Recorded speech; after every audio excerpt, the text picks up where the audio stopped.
From the bustling trading floors of Wall Street to the vibrant exchanges of Asian stock markets, WION breaks it down for you to make sense of what's happening, as we reveal the key factors behind events, strategic battles, and the game-changing business decisions that shape the world. We bring you all of this and more on World Business Watch.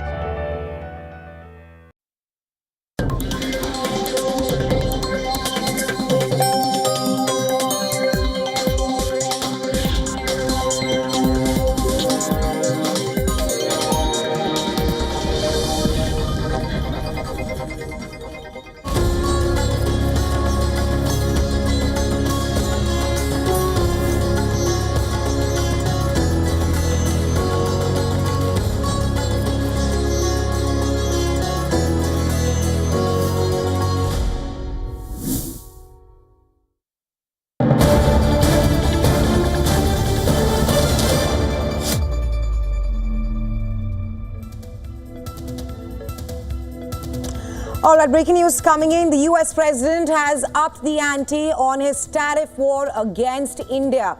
Just minutes ago, Donald Trump signed an executive order for an additional 25% tariff on India. A White House statement says, and I quote here, articles of India imported into the United States of America shall be subject to additional ad valorem rate of duty of 25%. The statement further says, and I quote here, necessary appropriate to impose additional ad valorem duty on imports of articles of India, which is indirectly importing Russian oil. Well, this is a massive development coming in from Washington, D.C., and it comes shortly after the US president suggested a very substantial hike would come within a span of 24 hours. India has already been hit with 25% tariffs in the recent past, and the hike now takes the total retaliatory tariffs against India to a whopping 50%.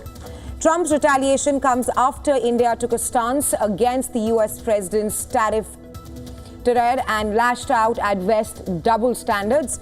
In a sharply worded statement, the Minister of External Affairs said that India will take all required steps to safeguard its national interests, while pointing out that the US and EU have themselves continued trade with Russia, including in energy and critical commodities. New Delhi has further called this targeting of India unjustified and unreasonable.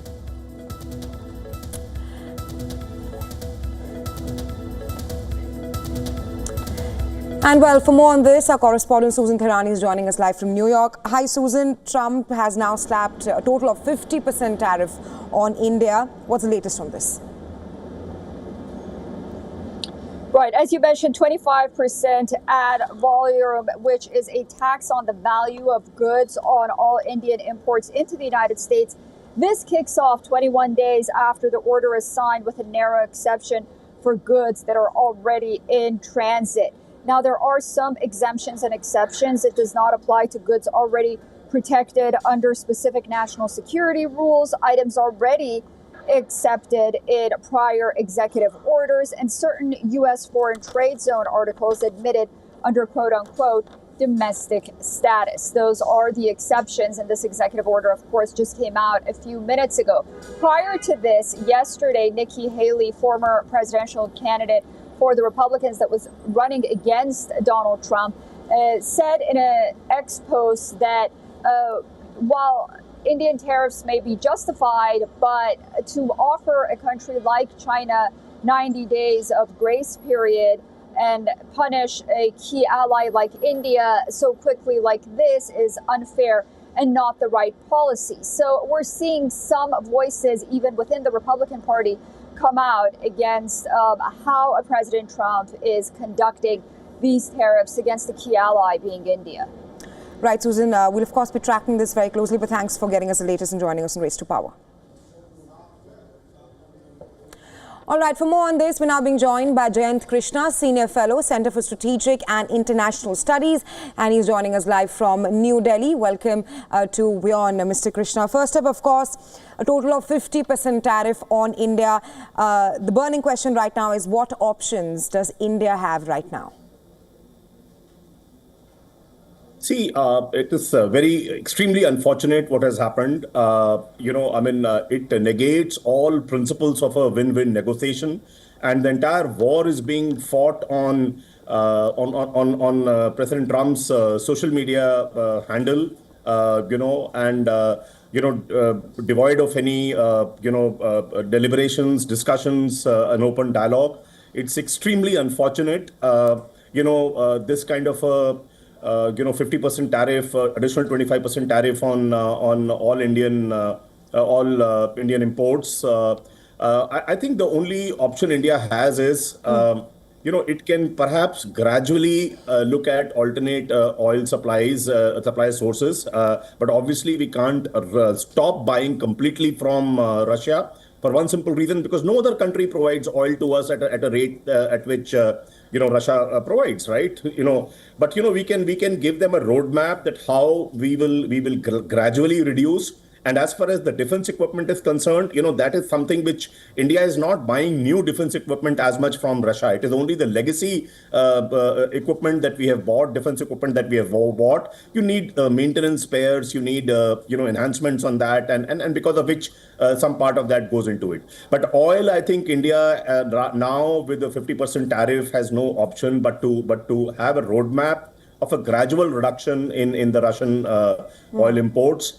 And negotiate with all countries, including US, if they can provide us oil at a comparable rate, or Right. So it's not a win-win game being played at all. It's extremely unfortunate, and he has brought an extraneous issue into the trade negotiations. Ideally, where you buy your stuff from, it should not be a part of tariff negotiations at all. But this is extreme, negative strategy being pursued.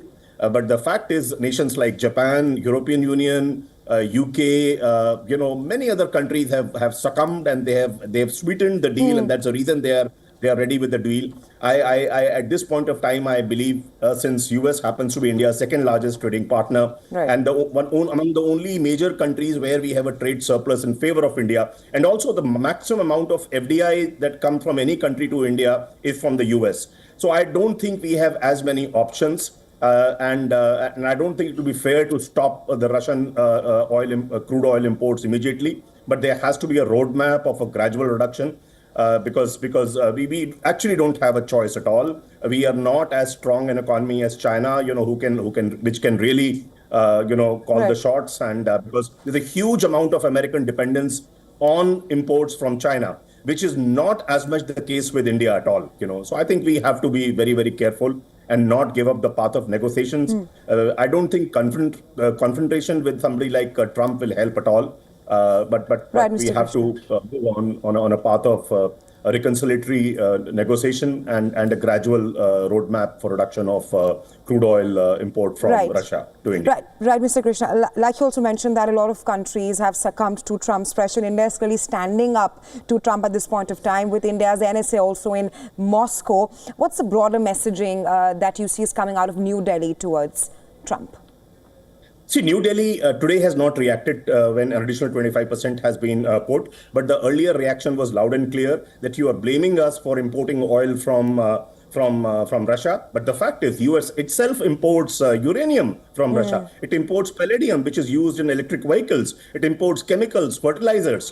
European Union has also been talking about India in a way helping Russia by importing oil from there. And perhaps funding the Ukraine war, which is very unfair. I mean, the total trade that European Union, for example, does with Russia is of the order of 60 to 70 billion euros, which is much more than the total oil and all other imports that we do from Russia. And similar the story with the US also. So I think it's a very unfortunate situation where extraneous elements have come center stage, and they have become more important than discussions on things like tariff reduction, removal of non-tariff barriers, and some headway that US wants in Indian markets, especially for the agricultural, the farm products and the dairy products. It's very unfortunate the direction in which these negotiations have gone, and now I believe negotiations are not even happening till the time the American team Right. arrives in India by end of this month, end of August. So the war is being fought on social media. Unfortunately, Indian diplomacy can't stoop to that level and join the race with the US on this war. But India's choices and options are getting reduced for sure. Right, Mr. Krishna, I was just coming to that yesterday when a reporter asked Trump about how US also imports fertilizers and uranium from Russia, he had nothing to say on that aspect. My third question to you is that this additional 25% tariff, which makes it 50% against India, it comes a day earlier, of course, after Trump said that he will substantially raise the tariffs in a span of 24 hours. Do you think that the US president is closing in on the time? Yeah, so I think, see, initially I thought it shows his frustration because he wanted a deal. He's a quick fixer. He's a transactional president, and he only believes at winning at any cost. He doesn't care for how other nations suffer. He doesn't care for what happens to Indian farmers and dairy entrepreneurs. He only bothers about himself and for his country. Which is a very, very in an era where more and more the world needs to behave more multilaterally. He's behaving absolutely unilaterally, which is very unfortunate, making America great again at the cost of rest of the nation suffering. It is extremely unfortunate. And, unfortunately, we have fewer options, the kind of tariff he has imposed on us. If you look at our immediate competitors for goods that we export to the US, right? European Union, Malaysia, Indonesia, Japan, South Korea, Sri Lanka, Vietnam, Taiwan, they all are in the range of 10 to 20%. So how would we compete when the competition with these countries, which will have a tariff of 10 to 20%, and our tariff goes up to as much as 50%. I mean, there is no way we can compete. No export order has these kind of margins that the exporters are reconciled to a lower margin and yet export. In fact, it will break the backbone of Indian exports to the US to a very large extent. Right, Mr. Krishna, while we're talking about the double standards of the West and how India is standing up to that, given the current circumstances, earlier we were talking about 25%, but now a cumulative 50%, how prepared perhaps is India under the current circumstances to face the Trump tariff? See, with the US, India is not prepared, I'm afraid. We can say whatever we want. But, the good thing India has done is India is not just laying all eggs in the American basket when it comes to our exports. India has signed free trade agreements or equivalents with Australia, with United Kingdom, with the, UAE, which is the, with UAE they have signed, and now discussions are happening even with the change of regime in Canada. Some discussions have started for FTA between Canada and India, and even with the European Union, we have made good progress for FTA negotiations. So I think India is trying to diversify. That's a very, very good strategy. But having said so, US is US, the world's wealthiest country, the highest GDP country, and our second largest trading partner. You can't wish them away. You can't write them off. So we have to, I don't think we should succumb in terms of our farmers and dairy products. I don't think we should show a lot of leverage there. But I think oil imports from Russia is something that we have to, over a period of time, reduce. Otherwise, we are faced with a situation where it's a temperamental president that we have in the US, and his behavior, his outburst depends on which side of the bed he gets up from. It's very unfortunate, and we really have to. We really don't have. It's a Hobson's choice for India. Unfortunately, that looks like a writing on the wall. Right, Mr. Krishnan, of course, just to add to that, Trump's tariffs against India, 50% comes after multiple rounds of negotiation. Of course, the bromance between Prime Minister Modi and the US President. Where does all of this leave New Delhi-Washington ties moving forward? So I think, this is very ironic, actually. If you look at, US-India relationship is not new. I mean, last 25 years, the thaw started with Prime Minister Bajpayee when he was the Premier of India. It started during that time. And it reached its level of maturity during Dr. Manmohan Singh's time. Those 10 years, our relationship with the US was extremely good. And we had a civil nuclear deal and a variety of other agreements and understandings and so on and so forth. So the relationship has been there for last 77, 78 years since we became independent. But last 25 years has been a very, very strategic relationship with a lot of mutuality. US has always been wanting to have an expanded, access to Indian markets, looking at the fact that we are the most populous country in the world. Purchasing power has also improved. And post-COVID, we saw how the entire world has been looking at, having alternate supply chain destinations rather than laying all eggs in the Chinese basket. And India has been a forerunner. And US wants to patronize India, has given enough signals to show that they want to use India to address the Chinese economic aggression, right? Look at Indian diaspora; it is so strong in the US. With the average income of Indian diaspora in the US being 2 to 3 times of an average American. So everything suggests that this relationship is far too strategic. But what's happening on the tariff war, on the trade war, is negates all that very, very and the so-called friendship between the Prime Minister Modi and President Trump. Unfortunately, it has not yielded any economic benefits. On the contrary, it is one of the highest tariffs which have been imposed on India on something like a oil export. Imports from Russia, which is a very extraneous issue, not connected with the trade issue at all.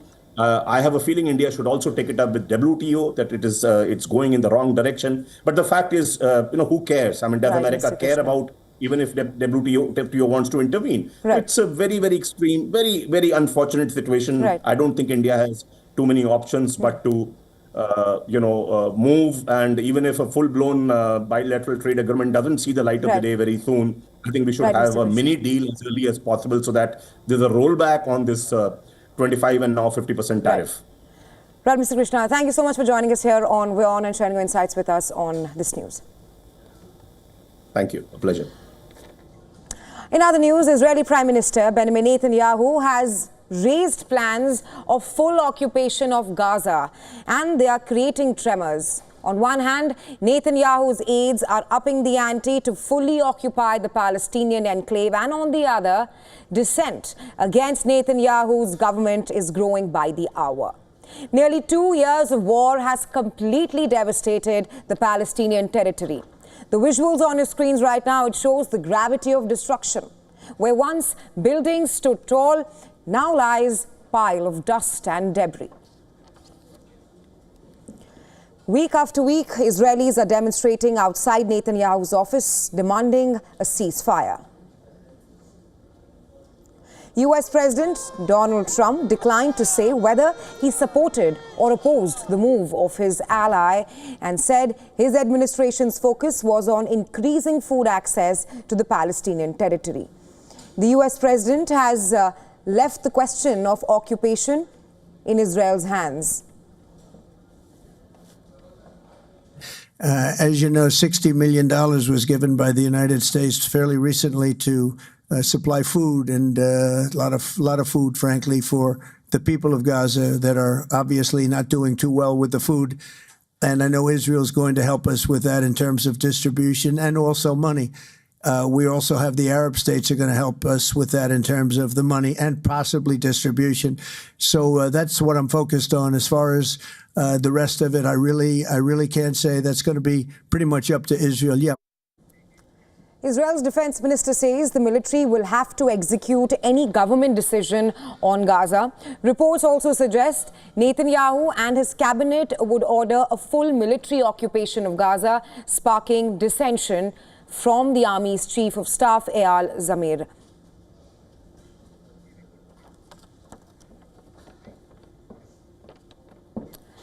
And well, to talk more on Israeli Prime Minister Benjamin Netanyahu's plan of fully occupying Gaza, we have with us Mohammad Naji, who is a journalist, war correspondent and security analyst, and he's joining us live from Ramallah, from occupied West Bank. Welcome to WION.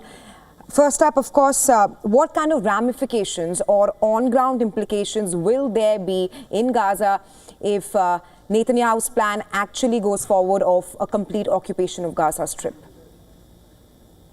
Yes, actually, more than 2 million Palestinians in Gaza suffer since the 7 October 23 right now from the blockade, from the war, the destruction, the shortage of food, the starvation, the shortage of water, drinkable water and medicine, and they are targeting for being injured or being killed and displaced from an area to another area. So the expansion of the military operation in the Gaza Strip will duplicate this catastrophic situation in the Gaza. Actually, it's not a natural disaster. It's a man-made disaster that facing the people of Gaza, who were hoping that the international community, as well as the United States, will open a safe passage to enter the food supplies, the humanitarian aid to them, to feed them after weeks of starvation. But now they hear the news that the IDF tend to expand the military operation to take over Gaza. Actually, the IDF now taking over 75% of the Gaza Strip. So they want to take over 100% of the Gaza Strip, which will duplicate the civilian crisis and targeting more civilian lives in the Gaza Strip. Right, Mr. Naji, thank you so much for joining us here on Race to Power. I'm afraid we are running short of time. We'll have to let you go at this point of time. Thank you. In other news, US President Donald Trump has hinted at his number two. We're talking about US Vice President J.D. Vance as the apparent heir to fight the next presidential race in America. Well, the conversation has been making headlines for months now, given how this will be Trump's last presidential terms, according to provisions of the American Constitution, that is. Listen in to this exchange. Do you agree that the heir apparent to MAGA is J.D. Vance? Well, I think most likely, in all fairness, he's the vice president. I think Marco is also somebody that maybe would get together with J.D. in some form. I also think we have incredible people, some of the people on the stage right here. So it's too early, obviously, to talk about it, but certainly he's doing a great job, and he would be probably favored at this point. While the 2028 race is still years away, Trump holds major influence with the Republican base, and any sign that he is backing a contestant carries major implications. The incumbent president's Trump's comments, it comes months after Secretary of State Marco Rubio put his weight behind Vice President J.D. Vance. In an interview with Lara Trump back in April, Rubio said J.D. Vance would be a great presidential nominee. But the race for Trump's successor is far from settled, as new leaders can throw their hat in at any point, leading to 2028 presidential primaries. It remains to be seen who will be tasked to help the Republican Party secure the second consecutive presidential term after George W. Bush. Decided that within... One of the most important things I've... Major political storm is brewing in Poland. Pro-Trump conservative Karol Nawrocki has taken up the duties of president, and the worries have grown in the camp of Prime Minister Donald Tusk. Proszę pana prezydenta o powtarzanie za mną roty przysięgi. Mówiąc z woli narodu urząd prezydenta Rzeczypospolitej Polskiej. Obejmując z woli narodu urząd prezydenta Rzeczypospolitej Polskiej, że dochowam wierności postanowieniom konstytucji.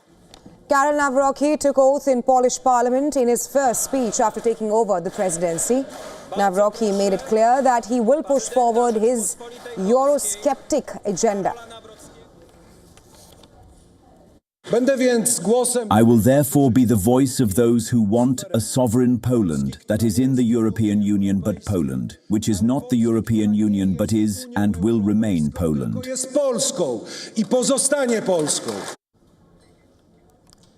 This puts him in direct confrontation with pro-EU Prime Minister Donald Tusk. With huge ideological divide between the President and the Prime Minister, the question of who leads the way ahead becomes important. In Poland, it is Prime Minister who heads the government and performs the task of making policies. But there is a caveat here. President has the power to veto the legislation and stall it from becoming a law.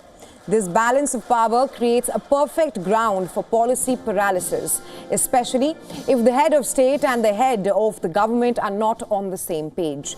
And this is where ideological divide between Nawrocki and Tusk comes into play.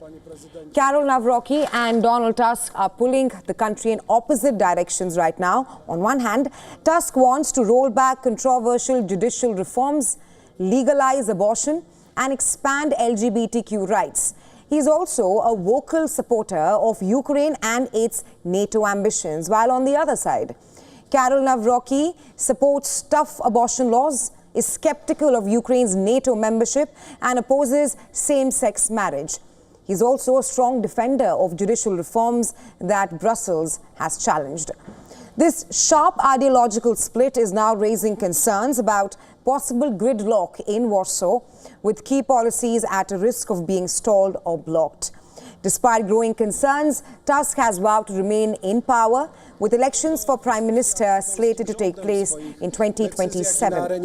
It will be important for head of the state and head of the government to find consensus on key policy issues going ahead.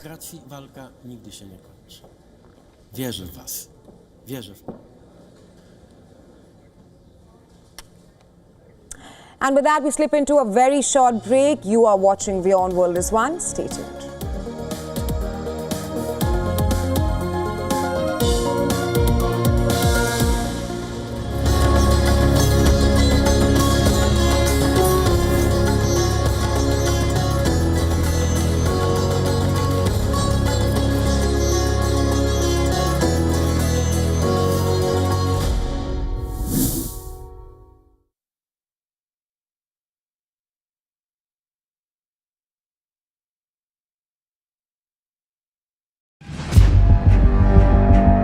Where darkness hides behind every corner. Where the truth is stranger than fiction.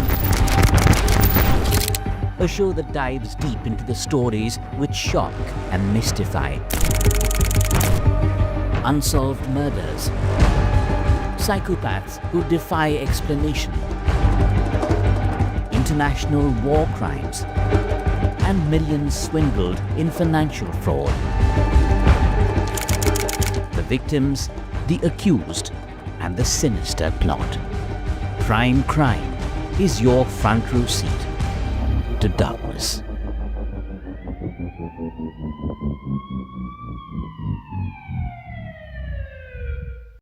The stress of our world can take a toll on our physical and emotional health.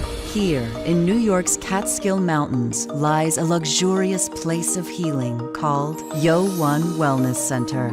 The WION Wellness Center provides 500,000 square feet of natural methods to manage diabetes, hypertension, chronic pain, obesity, depression, anxiety, and other conditions. We use the traditions of centuries-old natural science from India, yoga, Ayurveda, acupuncture, and naturopathy in personalized programs that help you take charge of your own health. A minimum 5-day stay is recommended for best results. Book now at yowon.com. WION, India's global voice, the channel that brings you the biggest stories from across the world through India's lens. Now available in more than 190 countries worldwide. Because we believe that the world is one. Watch us in Africa, Europe, USA and Canada, South America, Asia Pacific, Middle East and North African regions.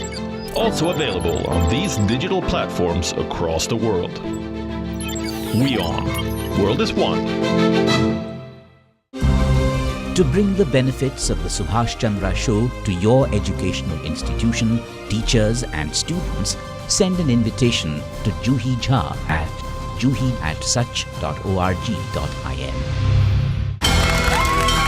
From the bustling trading floors of Wall Street to the vibrant exchanges of Asian stock markets, WION breaks it down for you